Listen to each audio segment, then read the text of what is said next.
Welcome to my podcast, Magic Brain Kicks, and welcome to an episode about change, about anthropology, about social anthropology, and about to be a human in this modern world with all these current challenges. And I invited an expert for social anthropology. I welcome Ida Svenorius. Hi, Ida. And I say welcome to Stockholm because Ida is Swedish and currently in Stockholm. And of course, you studied social anthropology at the University of Cambridge, and you are working in the, I would say, digital surrounding at hubraum, that's the incubator of Telekom here in Berlin. And it's a very wonderful combination, I would say. You are digital and a culture expert.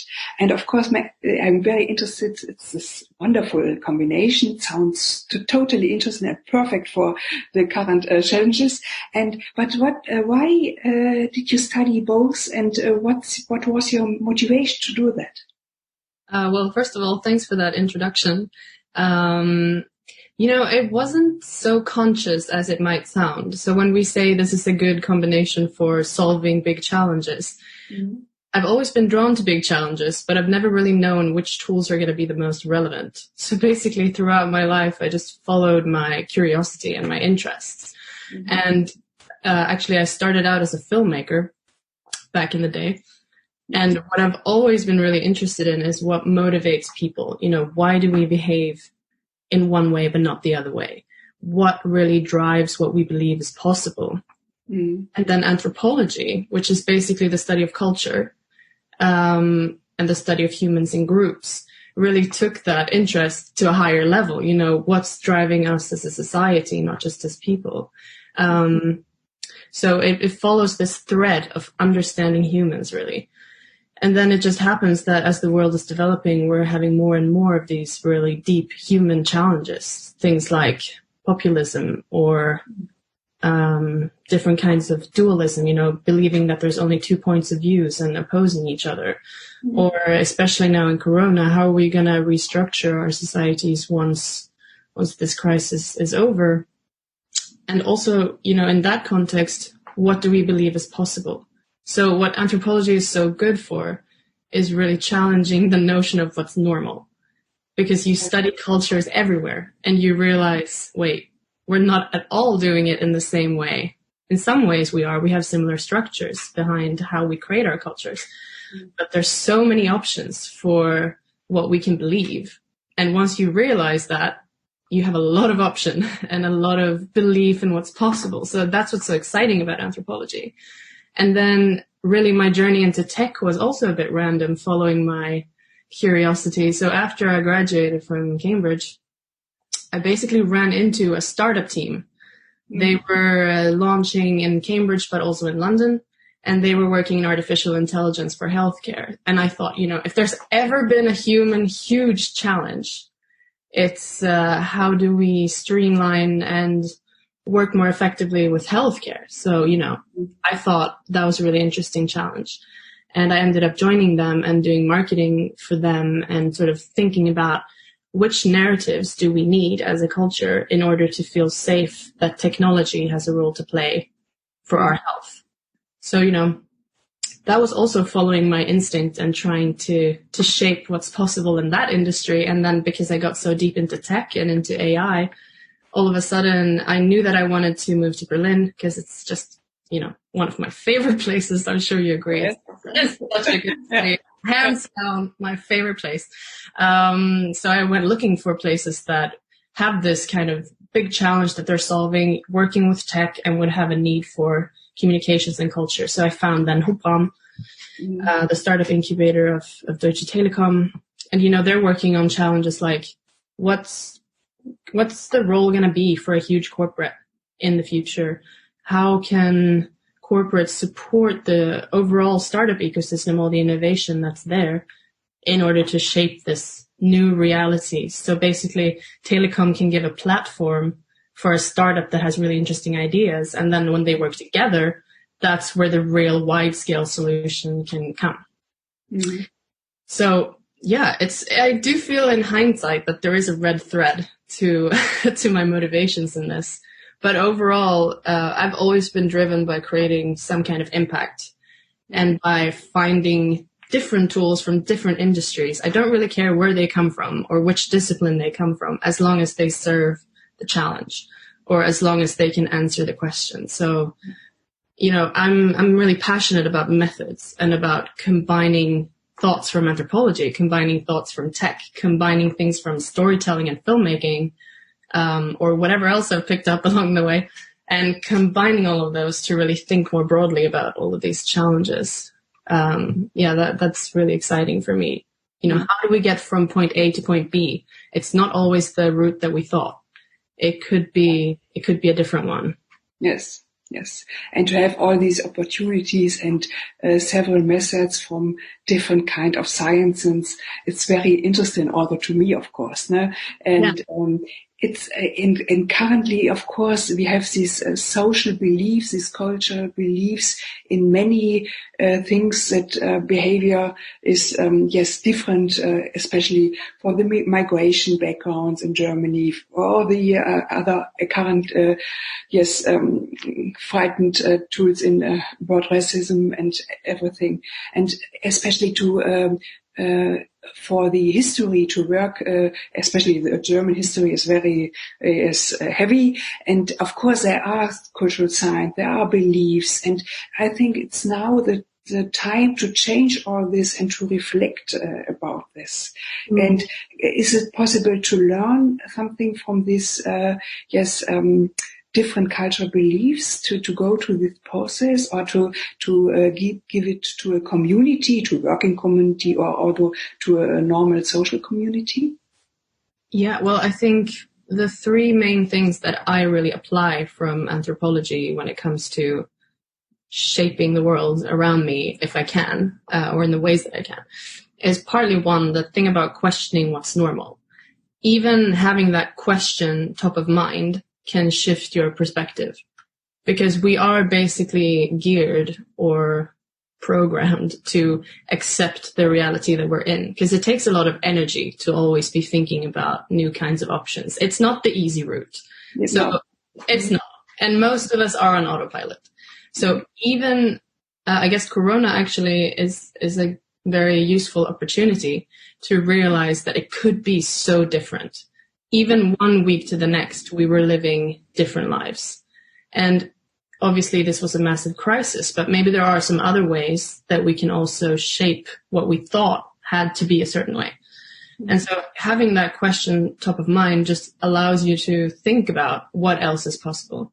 That's one of the most useful tools, but it's really more like an intention. Mm-hmm.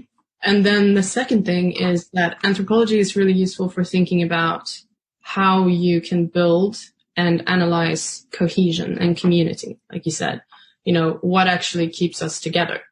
Mm-hmm. And one thing that's really important is you need something consistent, and you need some kind of stability in complexity. And right now, actually, I would say it was definitely like this before, but even more now after the crisis, that we are living in a very complex world. And there's a lot of different moving parts. It's really hard to say where we'll be even in a few months. And, you know, what's going to change. And when you have that kind of complexity as humans, we're really drawn to some kind of stability. And if you're aware of this, you can create stability for yourself in a way that's not really harmful. So I think for a lot of us, we end up looking for answers. And we look for truths, and we look for narratives. And that's really nice for us, because it's like, well, now I know what I believe, so now I can go back on autopilot, right? Mm-hmm. Yeah. But one thing that I really enjoy doing instead is thinking about method, because sometimes we can feel as safe if we know the process of something as we would if we know the answer to something. So that's the purpose of a ritual. For example, if you know that every morning when I wake up, it looks like this. I have my tea, I have my whatever toast, and then I work on my computer for this long, and then I do this. And just that feeling of having a process or a ritual can make you feel safe. Mm-hmm. And the more rituals you're able to create, both for yourself, but also for the community that you're in, the stronger, if it's a effective ritual, the stronger the cohesion is going to feel, or the stronger sense of safety and belonging you'll have. So I'm really fond of this idea that methods can be more important than answers. And when we're in the method space, we're then open actually to listening. So we could be finding out new answers, but we feel safe enough that we have the process to get there. And then the third thing would be this idea that even though we're living in a society, you might call it that, or a culture, I think it's really tempting sometimes to say, well, my culture is like this, so I don't have a choice. I'm just living here like a normal human. Someone else can change it. Maybe politics can change it. I'm just going to sit here. But actually, the way culture works, it's that it's co-created by each and every one of us. So you are very much a cultural agent.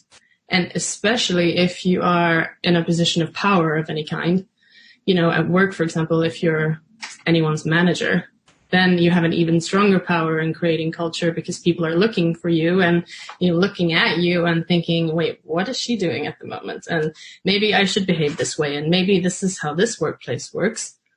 Because we don't just have one big culture. We have lots of smaller cultures in families and workplaces and even groups of friends everywhere. So if you start realizing that you are actually a cultural agent and the way that you act influences the culture that you create around you, then you also have a lot more power. And we can start thinking again more about the method rather than just the impact that we can measure in 5 years.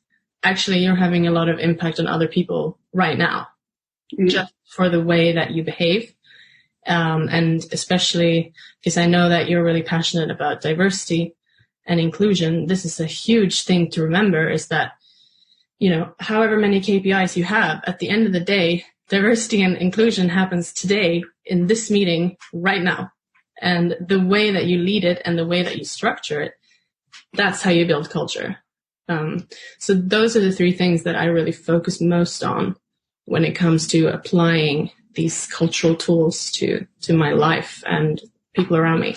Mm-hmm. Thank you. I like that because it's all, you can do it in the workplace or although on the individual or social level or in your normal social environment. And it's very interesting to be aware of all this. That's the first thing, of course, to be aware that you are a cultural agent and that you can be a leader and a role model if you behave or do other things or begin to do other things. And of course, the most changes in the world come from single persons who do it different, who have this helicopter perspective or a vision. It could be different. Our living together could be different, or other things could be different. We can fly or whatever we are thinking about. Change the world, of course. No? And therefore, it sounds really to be aware of these 3 steps every day and to build own rituals, or when rituals are not fitting, then you have to change it, of course, for other answers or to get other answers. Yeah. Wonderful. Yeah. And when it comes to diversity and inclusion, of course, this especially diversity and to include other cultural agents, I would say. Do you have there some answers from the anthropology or from your experience to do this? Because it's, of course, the 2 main topics now. Yeah. Well, I think one of the most interesting analogies, actually the first time we met, I mentioned this, and it's been sticking to my mind ever since, is that diversity and inclusion can be thought of as 2 separate things. In a way, where diversity is basically an invitation to a party, but inclusion is the invitation to dance. And now, from what I can see, it seems that we're pretty good at inviting people to the table. So we have a lot of women on the table. We have people from different backgrounds. But the thing is, that's where culture comes in. Do you, as a person who's not representing the normal, do you feel safe to actually express the radical new perspectives that you're sitting on? How are the people around the table interacting with you, including you, literally including you in the conversation? And what are the methods that these people have put to use in order to make you feel safe and included and valued? I think the better attention you can pay to culture, the more likely it is that you get the actual inclusion and not just the diversity. And there are some qualities that anthropologists basically have to cultivate, because otherwise you can't do the job, you can't study it as well. And one thing is obviously listening, because you're trying to understand another culture, and you can't really do that if you're only looking for a certain kind of answer, because you wouldn't be open then to what the culture is actually like. So listening is really important. And empathy, trying to envision what these people are feeling and going through, and how their experience of life is very true to them. The better you can understand what their experience of life or anyone else's experience of life is actually like, the more likely you are to be able to integrate that perspective as well, because you understand it, and you have empathy for their point of view, and most of all, their experience, not just their thoughts, but also their feelings and full lived experience. And then I think this one is so important. Honestly, it's not been a strength of mine for the first few years when I was growing up. I'm learning. Every day is a learning. But it's really, really important to be humble. Because if you think you already have the answers, that's it. Why are you inviting people with a different frame of mind to your table if you're pretty sure that the only one who needs to sit there is you? You're never going to find the true depth of the new kinds of solutions that you could have found from the people that you invited. So, once you listen and you try to approach it with empathy and humility, then you can start looking for solutions instead, and you can be willing to change. And that's the thing with this, it's the same as choosing autopilot or not. I mean, it's hard. It takes energy. It's not that you necessarily always want to spend your entire day thinking about someone else's lived experience. I mean, my lived experience also gives me a lot of grief sometimes.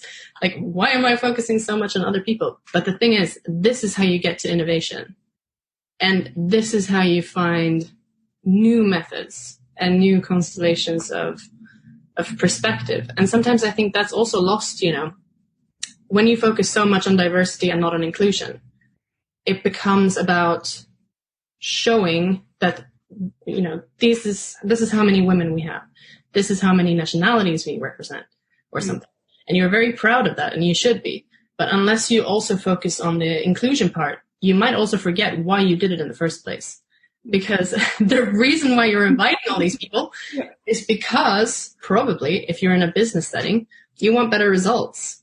And it actually does work that way. There's lots of studies saying that when you invite different perspectives and you work in a diverse environment, and these people also get to actually speak, you find better solutions.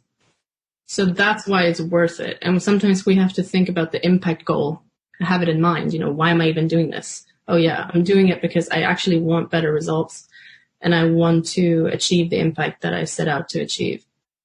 So anthropology is like an invitation to think about what happens on the small scale, what happens in the meeting room, what happens every day, how do you actually interact with people, and you as a cultural agent, how are you inviting these people to dance, not just to the party? Yes, it's really the right point, the dancing point. Yes, because often it is the way you said. We have this, but it's not working because they are not dancing. And that's, of course, it's a question of energy. And often there are some apologize, we have no room, no time, no whatever. But it's a key, né? It's a key to do that and to give room for the energy, or to make place that we have energy there for. Yes. And yes, of course, it's for these new possibilities, or the new things we knew about new work or new communities, although in the working place. And that's, for me, it's very interesting how they try to develop and to put energy in that, and to have a place for special meetings where they all give room for how do we communicate, how do feel everybody around the table. And that, I think it's or could be the first steps. And that is good, also possible, of course, in big companies and big players. Yes, absolutely. And that's the thing, that it comes down to those methods and rituals. That's a really good step. But the part so I think in order to get there, you've already done the first step of questioning what's normal, because you realize we probably need some other processes here. But the important thing also is to not forget the third thing, which is, okay, so you have a ritual, you have a new meeting structure, for example, and everyone's supposed to share their genuine feelings at the moment. You might be doing it as a check-in or something. Okay, but if the person who called the meeting, who's also the leader of the company, for example, if that person answers the question of how are you genuinely feeling today by saying, well, right now I'm just thinking about my inbox, what's going to become of that? Or how safe is everyone else going to feel around the table of sharing things like, well, I'm actually incredibly worried because I noticed that we have a global pandemic, and actually right now I'm not even sure I can focus because I'm pretty scared. That's a very different level of talking about genuine experiences of life. And the thing is, it should also come from the top, because we're so afraid a lot of the times of being punished for sticking outside of the norm somehow. And that's why it's not just building rituals, it's also showing up in them within, like, basically you yourself being the kind of culture that you would want to create, especially if you're in a position of power. Yeah. So I think that's one of the best places to start. Yeah, of course. And the pandemic, the corona situation gives room and place for new leaders who do that, who give, because the emotional part of this whole situation is a really big one, more than ever, I would say. You know? So as you are in Stockholm, what is the situation there, and how did you, go through this phase or this corona situation? Well, so first of all, I'm in Sweden. I don't normally live in Sweden. So it was kind of a new thing. It's old in a way because I grew up here in Stockholm. But, you know, settling into an old life as a new kind of developed person, because I was only here as a child, that's very strange. And it took some energy to resettle here, because I've been here now for 3 months, even though I thought I might be here for 2 or 3 weeks or something. Okay. So a lot of it has been unpredictable. But actually it's been very nice in the sense that here, most people know by now that it's been a bit more open. And so I've had the privilege of a car and access to the countryside, and the Swedish archipelago is really beautiful. And I basically spent a lot of time out in nature focusing on my personal growth. So, you know, developing a stronger vision for my life as a person. I think it was a good window to do that. And it's, for a lot of people, it's been super difficult, and I'm not any different. I mean, my first week of Corona madness was basically a breakup and coming home and changing all of my routines. And I think March felt like the longest month of my life. And it's been hard to see so much suffering in the world. But I'm also quite excited by how many people around me and in general are seeing opportunity in this. Because, as we said, the normal has changed. So there's really opportunity for long-term change. So I can only say that I started in a true crisis, like mostly everyone else. And now I'm seeing a lot of options and a lot of opportunities, which is kind of an exciting place to be. And now I've also scheduled my trip back to Berlin. So it's like I'm coming full circle now. Full circle now, yes. Yes, but many people use this time to come to the essence, to the essential thing and to realize what is essence. And although have time for develop themselves, but although they're reactive, their family and something like that, and some new rituals like playing games or whatever they all do. Yes, it's very interesting. And therefore, when you perhaps can give me some private data, you grew up in Sweden, and then something. It sounds like you travel the world, or how was the development process for yourself? So I grew up in Stockholm, but my family also spent some time in Japan when I was really young. And my mom is Norwegian American. So I've always had a lot of different kind of compatible, kind of incompatible cultural references when I was growing up. And we traveled a lot as a child. So I always kind of had this sense of curiosity. Like, there's definitely not just one way of doing things. And I was always a little bit different from my purely Swedish friends. So that was really exciting. And I've definitely, like you said, definitely kept up the traveling. Although actually my anthropology thesis at Cambridge was something I wrote in Denmark. Because I was really interested to see, for countries that we think of as being very close, there are actually a lot of differences.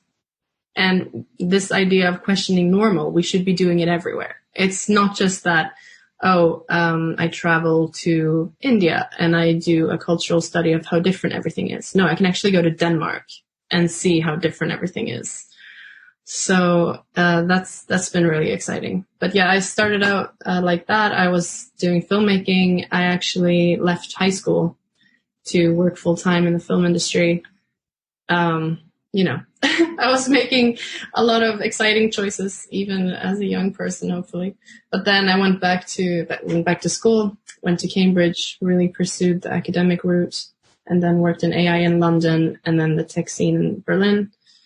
And now I'm at the point where, so I left my full-time role at hubraum, but I'm still working there in the digital communications.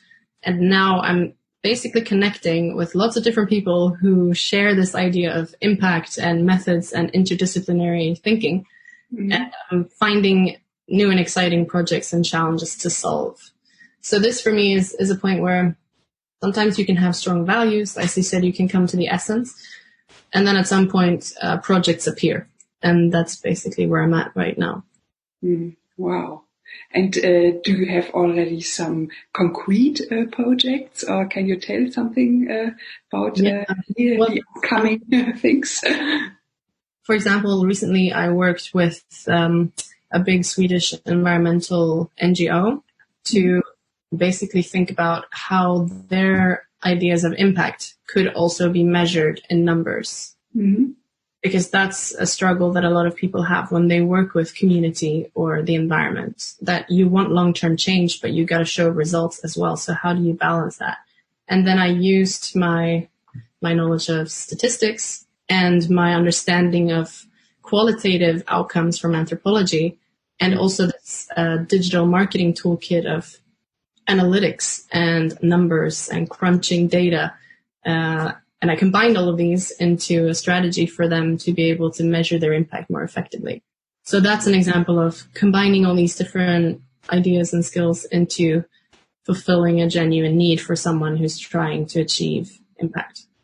And what I'm focused on now is has a lot to do with how we can build better bridges between these different disciplines and perspectives, and especially how the startup mentality that I learned in London of how you can grow so fast and be so ambitious and so effective and efficient, how you could apply that and bring more of that mindset over into some social impact ventures that tend to be more focused on grassroots effects, grassroots movements growing slowly, which there's nothing wrong with that. That's incredibly needed.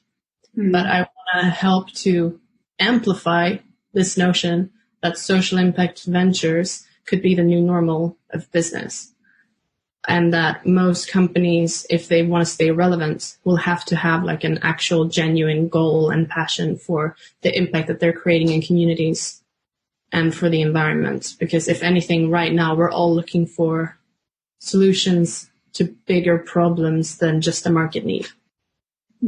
Okay. Yes.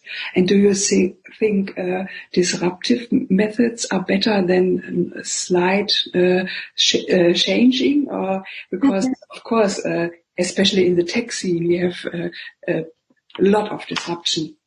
And do you think it's better, or is it working better? Because many people are very scared and go to the autopilot, of course, because it's not safe to be in this disruptive structures. But often it's the way it works, isn't it? Such an interesting question. Personally, I would say that I'm pretty pragmatic, but also I would call it a pragmatic idealist, maybe. So if the idealist part would be that you have goals and visions. So it's not like you're just a pragmatist working with what works. Now you know where you want to go, but you kind of realize, and I think it's a part of humility as well, that your ideal route that you saw coming maybe sometimes doesn't always work. Mm-hmm. And you need to be a pragmatist in certain respects. Because if you're going to create any lasting change, you need other people on board. And it's exactly what you said. People get scared and they refuse this major, major disruption because it's just too much to handle. And I think we got to understand that that's a human response and have respect for it, because that's how we're wired. It's very hard to argue with yourself when you're incredibly frightened about something like that.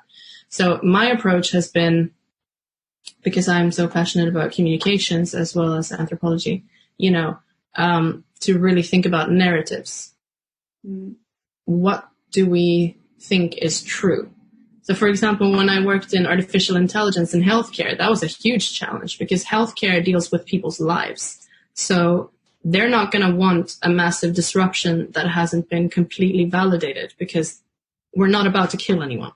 That's basically what's at stake. Yeah, okay. So as an AI startup working in healthcare, you can't just come in and say, oh, we're disrupting you, move out of the way. We're going to save all the lives. But, if you don't have the evidence to prove it, and if you don't move slowly, and if you haven't changed the narratives around what technology is like, you're not going to be able to have that impact. So my work had a lot to do with trying in whatever ways we could to talk about how this technology, which is data-driven based on, real-life data, could actually amplify and help to shape and perfect what people are already doing. Mm-hmm. So, a doctor would be doing their job, but the AI could support them in being even more effective in what they do. Or for a pharmaceutical company, AI could really support them in their developing process of those drugs to make sure that they can run through options more quickly, for example, or that you can predict how patients will respond based on how other patients have responded. That would be great. Like, a lot of people in the healthcare industry would say that would be great if we could. But you need to think of it as a supporting thing, not as a disrupting thing. Yeah. And that's why that's just how it works in that industry. And then there are other industries and other cultures where disruption might fit a bit better because people are ready for change or open to change in a different way. So that's why I'm a pragmatist. What does this culture need to achieve the impact goals that we've set out? Mm-hmm. And there are different tools for that and different narratives for those different cultures. Mm. Yes. Of course, there are needs of a culture, but there are also often some powerful interests of, some humans, maybe leaders, who have perhaps different interests. And of course, it's also to be open and clear, have an analytic, strategic mind to see these interests and to develop positive change through all this. And it's a very tricky way, I would say, especially in the current situation. Yes, it is. It completely is. And I mean, that's hard. That's a hard nut to crack. But in that moment, when I think about, especially if there are individuals, it depends what level you're working at. But whenever you're thinking about it in terms of individuals, for example, the head of the company wants something different from what most other people do or something. Then I really think about this idea of me having power as a cultural agent. Like, sometimes I think I should never underestimate the power of each and every conversation I have. Always. Because you never know what people pick up from what you're saying. And even a leader is sensitive to norms and narratives. Mm-hmm. So, the more conscious, especially if you have critical mass, you don't always, but if you do, if you start shaping that narrative a little bit on purpose so that at least it's on the agenda and you're all talking about it, these people are not immune. They're also human. And I think sometimes people would ask, well, isn't that some kind of manipulation? But I read a really interesting definition of manipulation that's basically saying that manipulation is influence, but with hidden motives. And influence is transparent. Mm-hmm. Yes. So as long as you're open about what you're trying to achieve, there's nothing wrong with being strategic and really taking your power back as someone who does have a lot of influence. Because sometimes I think we don't even realize how much influence we actually have. Even as an intern, whatever position you have, you do have a certain level of influence. Yeah. Yes, and to be powerful and, of course, self-confident to see that. And to, do your reflection all the time. Yes, it's a daily work, of course, to see what is needed, and what visions, and what is your own interests, and to be really honest to yourself, of course. Yeah, exactly. But what I like is that it's not just confidence anymore. It's also, true in a sense. It's just humanity. You know what I mean? Mm-hmm. Sometimes people who try to influence others do have a strong sense of confidence and they think that they're definitely right in what they're doing and they deserve all this space. But when you come at it from a position of social anthropology or psychology, it's like, well, I don't really care how confident I am. I know I'm having an impact because it's just neurobiology or it's just social psychology. It's just how it works. Mm-hmm.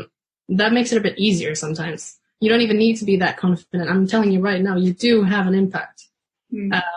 Whether you want to or not. And then the confidence part is more in shaping that you can be conscious about which exact direction you want. Yes. But each and every one of us are having an impact. Yes, all of us have, yes. Unconscious or conscious, of course, yes. And some last questions is about the next 10 years. Of course, we just enter a new decade, a very special decade. First I thought, the golden 20s are coming.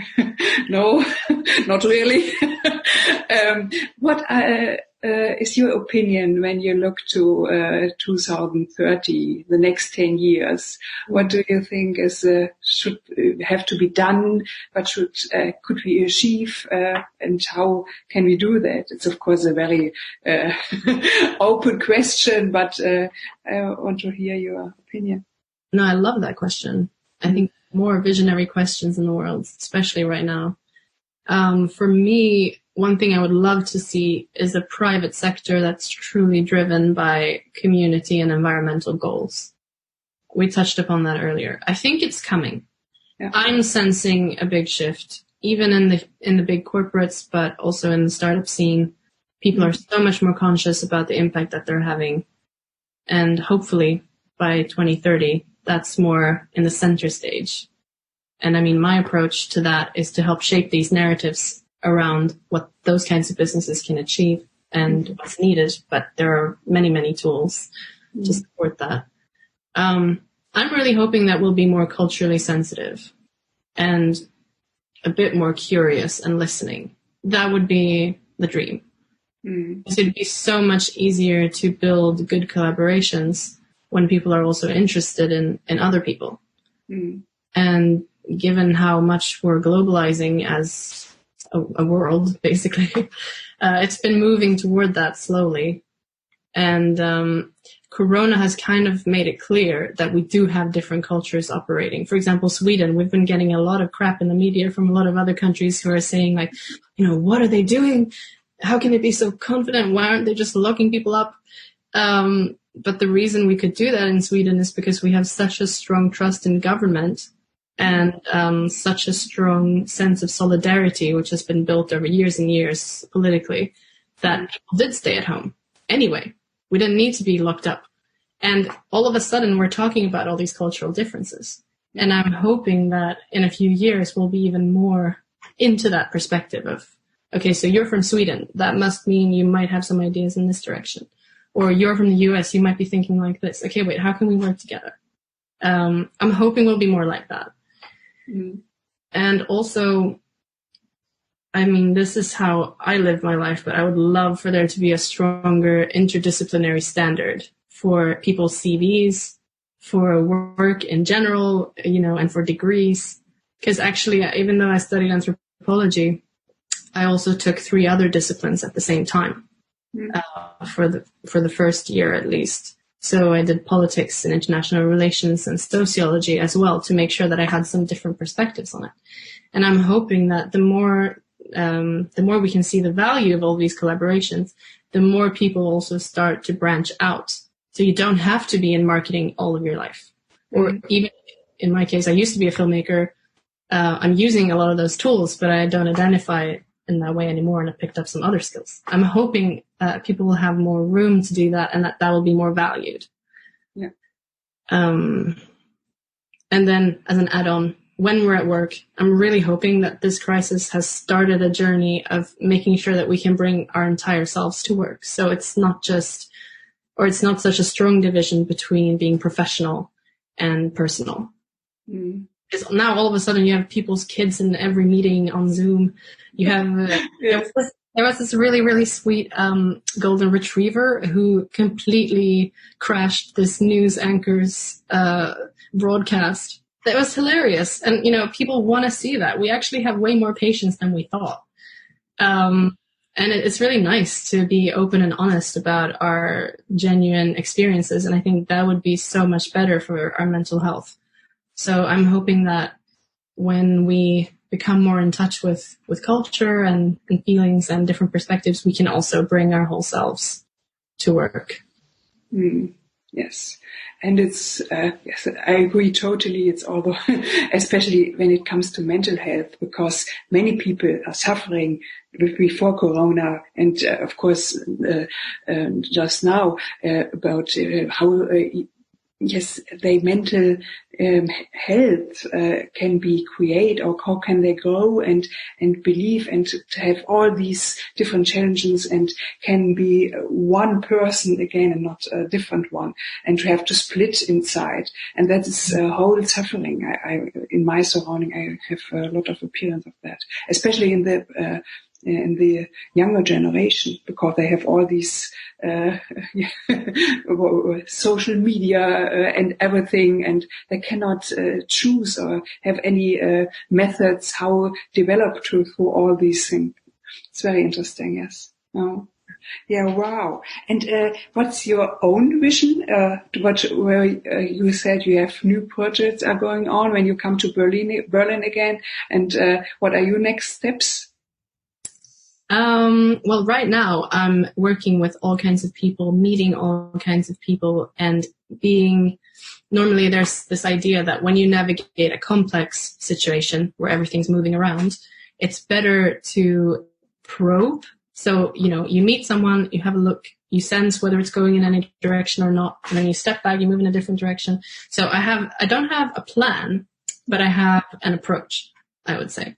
So right now I'm meeting lots of different people. I'm sowing a lot of seeds as a cultural agent, talking about these things with lots of people. And I think I'm mainly working on amplifying other people who are doing great things. So for example, when I find startups who are working in social impact, doing a great job, they're profitable and they have an impact, those are the people that I want to support so that the world knows about them. And that sometimes you need role models, not as people, but also as companies. Like, when we saw something like Airbnb become massive, everyone starts thinking, oh, wait, actually, what about the sharing economy? Wait, there's way more we can do here. If they were successful, surely there are other ways we can apply this method. And that's what I want to do. I want to help tell stories of what's possible so that we start changing the idea of normal. And for me, that's always working towards the social and environmental and culturally aware world. So, whoever's working on that, I want to amplify them. Wow, yes. That's really cool. And of course, I put all your contacts in the show notes so that everybody wants to hear that and is motivated or is already a role model or want to create a startup can get in contact and reach out to you. Thank you so much, Ida, for this wonderful interview and for these insights you gave. And I hope we inspire a lot of people to do the same and to make a change and an impact in the world. Thank you, Maria, for having me. This was so fun. Thank you. And bye-bye and see you soon in Berlin again. Yeah, bye. Bye.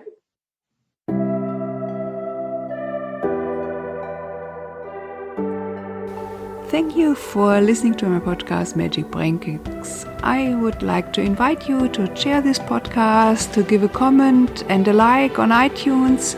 And if you want more information, please visit my website under drmariahovager.com. Hope I will hear you soon and kick your brain and goodbye.